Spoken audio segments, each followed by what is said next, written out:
ஒருவனிடத்துல போய் நீ கையேந்த கூடாது. You should not go to a person ஒரு begging. அந்நியனிடத்துல நீ கையேந்த கூடாது. You should not beg to a stranger. கிறிஸ்தவ மார்க்கம் என்பது கையேந்துகிற மார்க்கம் அல்ல, கை கொடுக்கும் மார்க்கம்.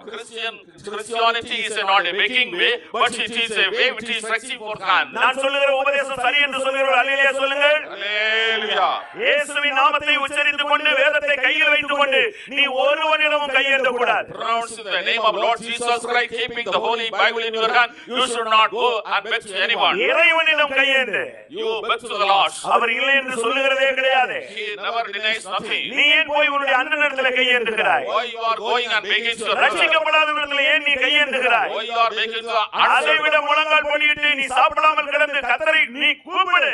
rather than you kneel down, you fast and call upon the Lord. அவர் வந்து உன்னை ஆசீர்வதிக்கட்டும். கர்த்தருடைய ஆசீர்வாதம் ஐஸ்வரியத்தை தரும். அதனோடு அவர் வேதனையை கூட்டார். Let him come and bless you.